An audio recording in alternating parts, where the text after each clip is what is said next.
જો એમાં 2003 આઈસીમાં જો ડેટા 1 2 3 4 5 6 7 8 ગ્રાઉન્ડ છે બરાબર અહીંથી આપણી અહીંયાથી દીધી 1 2 3 4 5 6 7 8 નંબર ગ્રાઉન્ડ બરાબર એટલે આપણે 8 નંબરનો છેડો કઈ જાય છે આખું ગ્રાઉન્ડ જ છે જો બરાબર પછી એમાં જો 9 નંબરની કોમન એટલે ઇસ્યુ બરાબર આ 9 નંબર પર આપણે સપ્લાય આપી દીધો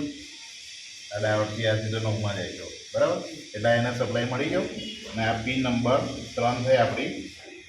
રીલે માટે અહીંથી સ્વિચિંગ થશે જો આ છેડો ક્યાં જશે અહીંથી અહીંયા સીધું રીલે પર બરાબર એટલે અહીંયાથી 12 વોટ તો એને મળી ગયા પ્લસ આ છેડો આ આઈસીમાં આવે એટલે અહીંથી ઇનપુટ કરીશું ને અહીંથી એને સિગ્નલ મળશે એટલે અહીંથી આઉટ થશે એટલે સ્વિચથી આપણે સ્વિચિંગ જેવું કરીશું એટલે અહીંથી સિગ્નલ મળશે એને બરાબર એટલે અહીંયાથી સીધી તમારી રીલે